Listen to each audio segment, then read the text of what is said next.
প্রিয় শিক্ষার্থী বন্ধুরা, আজকে তোমরা ভয়ে আছো, আতঙ্কে আছো। ভয় পাবার কিছু নেই, ঘরে থাকো, ঘরে অবস্থান করো। আমি তপন ভূষণ দাস, সহকারী শিক্ষক, তুমিলা বালক উচ্চ বিদ্যালয়। আজকে তোমাদেরকে আমি নবম ও দশম শ্রেণীর পাঠ্য বই হিসাব বিজ্ঞান বই থেকে একটি ক্লাস উপস্থাপন করব, আর সেটি হবে দুতরফা দাখিলা পদ্ধতি, অর্থাৎ তৃতীয় অধ্যায়।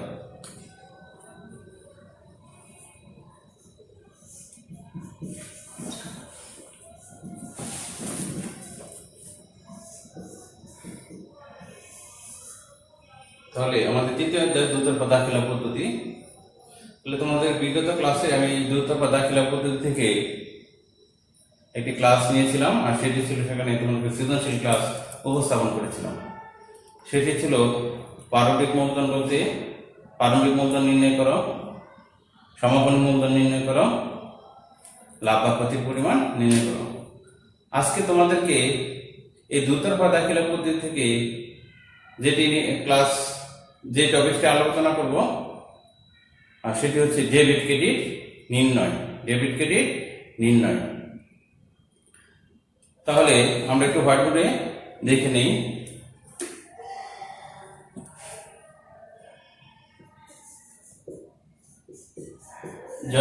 জনাব ইফতি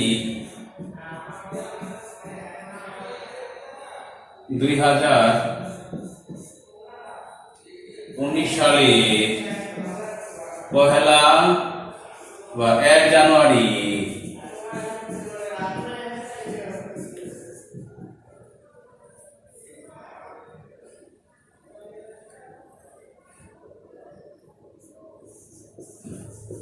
নগদ 1 লক্ষ টাকা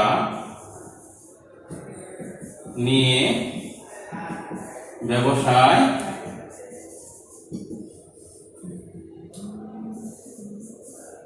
শুরু করেন। জানুয়ারি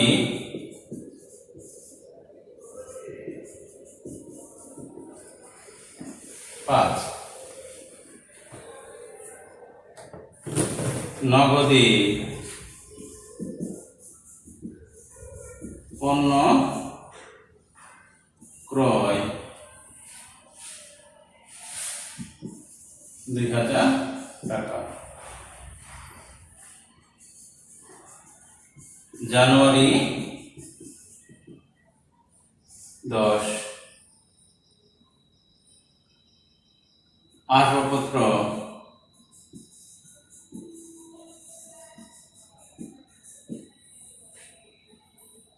ক্রয় 5000 টাকা। জানুয়ারি 15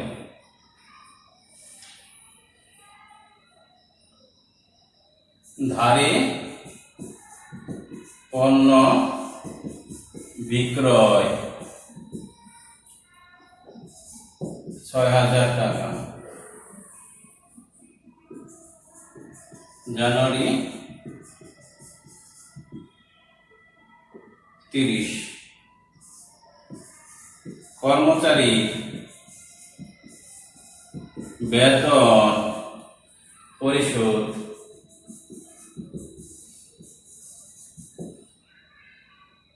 4000 টাকা। উপরোক্ত বা উপযুক্ত লেনদেনগুলোর আলোকে উপযুক্ত লেনদেন গুলোর আলোকে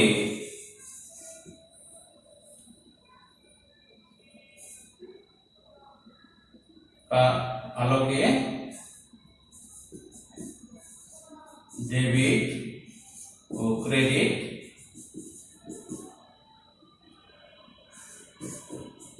নির্ণয় করো। তাহলে প্রিয় শিক্ষার্থী বন্ধুরা, এখানে তোমাদের জন্য কয়েকটি তথ্য দেওয়া আছে। দেখো, জনাব ইফতি 2019 সালে 1 জানুয়ারি নগদ 1 লক্ষ টাকা নিয়ে ব্যবসা শুরু করেন। 1 লক্ষ টাকা নিয়ে কি করেন? ব্যবসা শুরু করেন। জানুয়ারি 5 তারিখ নগদে পণ্য ক্রয় 2000 টাকা। জানুয়ারি 10 তারিখ আসবাবপত্র ক্রয় 5000 টাকা। জানুয়ারি 15 তারিখ ধারে পণ্য বিক্রয় 6000 টাকা। জানুয়ারি 30 তারিখ বলেছে কর্মচারী বেতন পরিশোধ 4000 টাকা। উপযুক্ত লেনদেনগুলোর আলোকে ডেবিট ও ক্রেডিট নির্ণয় করো। তাহলে প্রিয় শিক্ষার্থী বন্ধুরা, আমরা জানি ডেবিট ক্রেডিট নির্ণয় করার কিছু সূত্র রয়েছে। সেই সূত্রগুলো যদি আমরা তাকাই, সেগুলো আমরা একটু বিশ্লেষণ করব। প্রত্যেকটি যখন আমরা দেখা দেব ডেবিট ক্রেডিট নির্ণয়, সেখানে আমরা সেগুলো আমি উপস্থাপন করব। তাহলে শুরুতে আমাকে কি করতে হবে? একটি ছক অঙ্কন করতে হবে, অর্থাৎ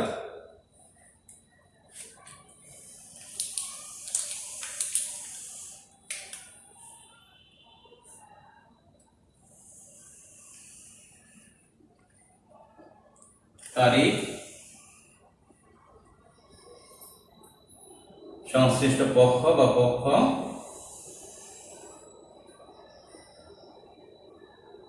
টাকার ঘটনা লিখতে পারি এখানে ডেবিট ক্রেডিট। যদি আমরা আরেকটু এইভাবে দিই যে উপযুক্ত লেনদেনগুলো আলোকে কারণ সহ, তাহলে সূত্রটি আমাদের জন্য আরো বেশি সহজ হয়ে যাবে। কারণ সহ ডেবিট ও ক্রেডিট নির্ণয় করো।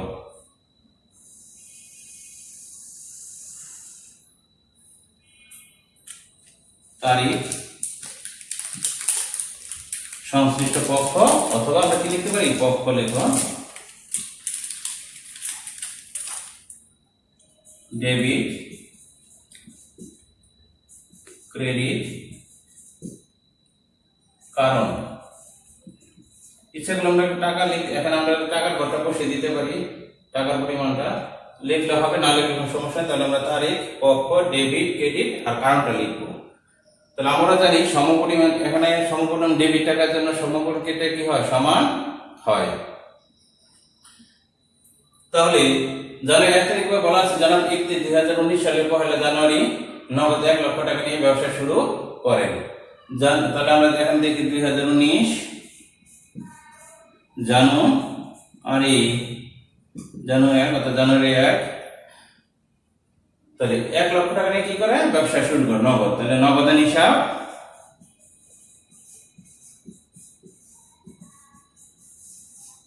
আর কি মূলধন হিসাব। নগদান হিসাব হবে ডেবিট, মূলধন হিসাব ক্রেডিট। যখনই কোনো ব্যক্তি বা প্রতিষ্ঠান বছরের শুরুতে কি করবে? নগদ টাকা নিয়ে কারবার শুরু করবে, তখন সেখানে দুটি পক্ষ জড়িত, একটা হচ্ছে নগদান হিসাব আর অপরটি হচ্ছে মূলধন হিসাব। তো নগদান হিসাব ডেবিট, মূলধন হিসাব ক্রেডিট। ওই যে বললাম তাহলে কারণ সহ, তাহলে আমরা এখানে দ্রুততর দাখিলা পদ্ধতি যে সূত্র আছে মোটামুটি সেগুলো পরিষ্কার হয়ে যাবে। তাহলে আমরা জানি দ্রুততর দাখিলা পদ্ধতি নীতি অনুসারে দুটি পক্ষ থাকে, সেই পক্ষগুলো হয়ে গেল, একাধিক পক্ষ থাকতে পারে। তাহলে নগদান হিসাব ডেবিট, মূলধন হিসাব কি? ক্রেডিট। কারণ হচ্ছে সম্পদ বৃদ্ধি,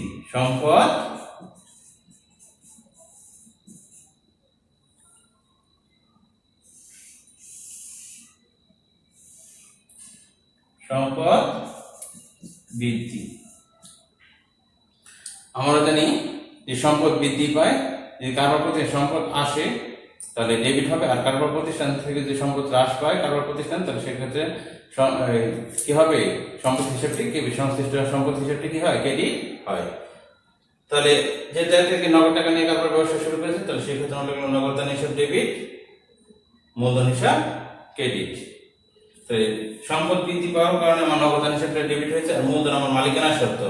আমরা জানি দ্রুত দাখিলা পদ্ধতি অনুসারে যদি মালিকানা সত্ত্ব বৃদ্ধি পায়, তাহলে সেক্ষেত্রে কি করতে হয়? তাহলে মূলধন আমার মালিকানা সত্ত্ব, আর যেহেতু আমার মালিকানা সত্ত্ব বৃদ্ধি পেয়েছে সেজন্য এটি হচ্ছে ক্রেডিট। লিখে নিলাম মালিকানা সত্ত্ব বৃদ্ধি, মালিকানা সত্ত্ব বৃদ্ধি।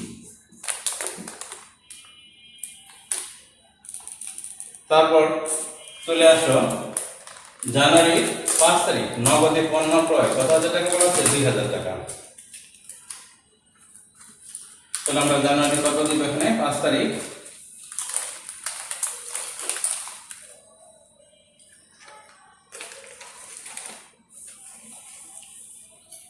তাহলে এখানে কয়টি পক্ষ জড়িত?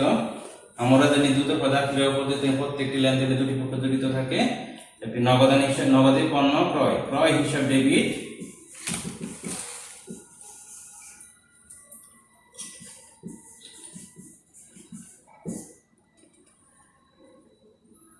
ডেবিট নগদান হিসাব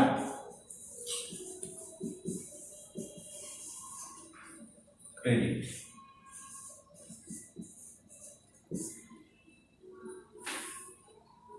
তাহলে ক্রয় হিসাব ডেবিট, নগদান হিসাব ক্রেডিট। কারণটা কি?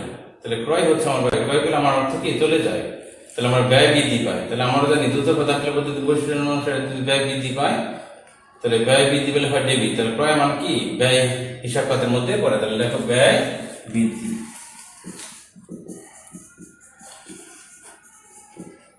আর নগদান হিসাব ক্রেডিট লিখেছি। তাহলে নগদান হিসাব কি? আমার সম্পদ হিসাব। তাহলে এই সম্পদ হ্রাস পেয়েছে, ক্রয় করলে আমার নগদ অর্থ, যেহেতু নগদ অর্থ কারবার হতে কি হয়েছে? হ্রাস পেয়েছে। তাহলে সম্পদ হ্রাস পেলে হয় কি? ক্রেডিট। তাহলে সম্পদ হ্রাস। অনুরূপভাবে আমরা পরবর্তীতে চলে যাই। জানুয়ারির 10 তারিখ আসবাবপত্র ক্রয় 5,000 টাকা। আসবাবপত্র ক্রয় 5,000 টাকা। তাহলে আমরা অনেক শিক্ষার্থী ভুল করে থাকে যে লিখে থাকে আসবাবপত্র ক্রয় করলে ক্রয় হিসাব আর আসবাবপত্র হিসাব। যখন কোনো কি মূলধন জাতীয় ব্যয় হয়, আর অর্থাৎ যেখানে সম্পদ দীর্ঘমেয়াদী সম্পদ আমাদের থাকে, আর সেখানে আমরা ক্রয় শব্দটি ইউজ করতে পারবো না। তাহলে ক্রয়ের পরিবর্তে আমাকে কি লিখতে হবে? আসবাবপত্র হিসাব। জানুয়ারির 10 তারিখ আমরা লিখব আসবাবপত্র হিসাব,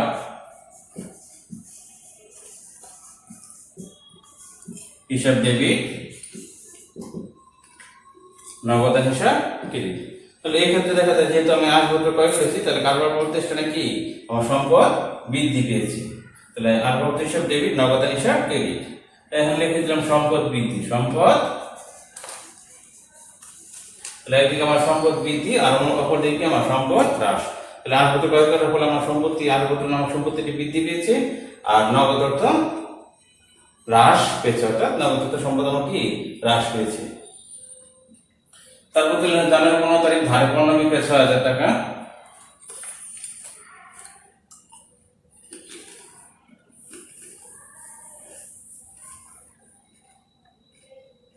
ধারে পণ্য বিক্রয় 6,000 টাকা। যেহেতু ধারে পণ্য বিক্রয় 6,000 টাকা বলা আছে, তাহলে একটা জিনিস লক্ষ্য রাখতে হবে, ধারে পণ্য বিক্রয়ের সাথে দেনাদার জড়িত থাকে। কে জড়িত থাকে? দেনাদার বা প্রাপ্য হিসাবটি জড়িত থাকে। তাহলে ধারে পণ্য বিক্রয় বিষয়ে দুটি হিসাব খাত রয়েছে, সেটি হচ্ছে দেনাদার হিসাব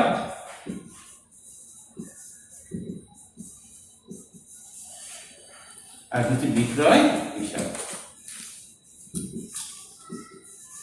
তো দেনাদার হিসাব ডেবিট, বিক্রয় হিসাব ক্রেডিট। তাহলে এই ক্ষেত্রে দেনাদার কি? আমার প্রাপ্য সম্পদ। তাহলে ভবিষ্যতে এই সম্পত্তি আমরা কি করবো? এখন হয়তো আমি বাকিতে বিক্রি করেছি, অর্থাৎ জানার ব্যক্তি হয়তো বাকিতে বিক্রি, ভবিষ্যতে সেটা কি করবে? তার কাছ থেকে আদায় করে নিবে। তাহলে দেনাদার হিসাব আমার সম্পদ। তাহলে সম্পদ বৃদ্ধি পেলে হয় ডেবিট, আর যেহেতু বিক্রয়, তাহলে বিক্রি হচ্ছে আমার আয়। বিক্রি করলে আমার কি পায়? আমার আয় বৃদ্ধি পায়। বিক্রয় হিসাব ক্রেডিট। তাহলে আয় বৃদ্ধি, আয় বৃদ্ধি। এরপরে চলে আসলো জানুয়ারি কত তারিখ? 30 তারিখ কর্মচারীর বেতন পরিশোধ। বেতন পরিশোধ কত হাজার টাকা? 4,000 টাকা। তাহলে সেক্ষেত্রে আমরা এখানে দুটি হিসাব জড়িত। তাহলে জানুয়ারি 30 কি বেতন হিসাব,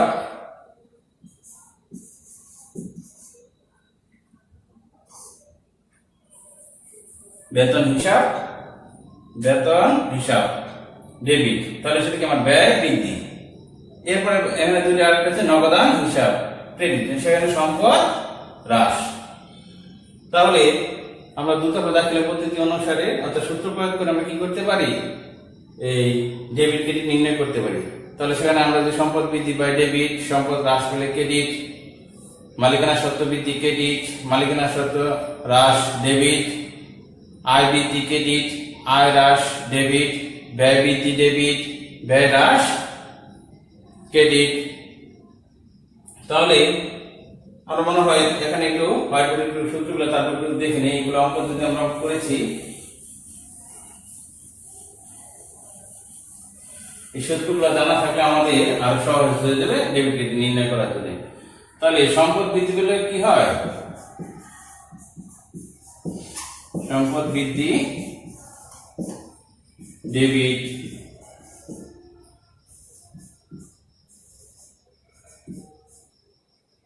সম্পদ বৃদ্ধি ডেবিট, সম্পদ হ্রাস ক্রেডিট, আয় বৃদ্ধি ক্রেডিট, আয় হ্রাস ডেবিট,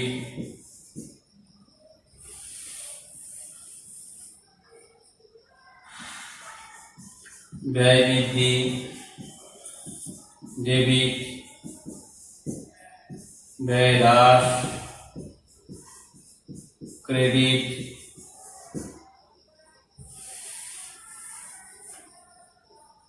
দায় বৃদ্ধি ক্রেডিট, দায় হ্রাস ডেবিট,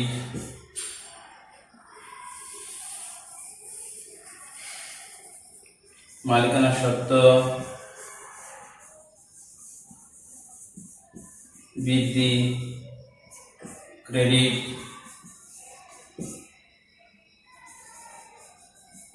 মালিকানা সত্ত্ব হ্রাস ডেবিট। তাহলে এই সূত্রগুলো যদি আমাদের জানা থাকে তাহলে আমরা আরো সহজে কি করতে পারি, ডেবিট ক্রেডিট নির্ণয় করতে পারি। তাহলে প্রিয় শিক্ষার্থী বন্ধুরা, তোমরা বাসায় বসে ডেবিট ক্রেডিট নির্ণয়ের সূত্রগুলো আরো ভালোভাবে দেখবে, পর্যবেক্ষণ করবে, পর্যালোচনা করবে। আর যে অঙ্কটি তোমাদেরকে ক্লাস দিয়েছি আজকে এই ক্লাসটি তোমরা বারবার বাসায় দেখবে। আর সূত্রগুলি যদি জানা থাকে তাহলে খুব সহজেই তোমরা কি করতে পারবে, ডেবিট ক্রেডিট নির্ণয় করতে পারবে। তাহলে দ্রুততর দাখিলা পদ্ধতির এই সূত্রগুলো আমাদের জানা দরকার। আর তার আঙ্গিকে আমরা এই লেনদেনগুলো সহজে কি করতে পারবো, কারণ সহ ডেবিট ক্রেডিট নির্ণয় করতে পারবো। তাহলে প্রিয় শিক্ষার্থী বন্ধুরা, আমি আজকে আমার ক্লাস এখানে সমাপ্ত ঘোষণা করছি। ধন্যবাদ তোমাদের সবাইকে।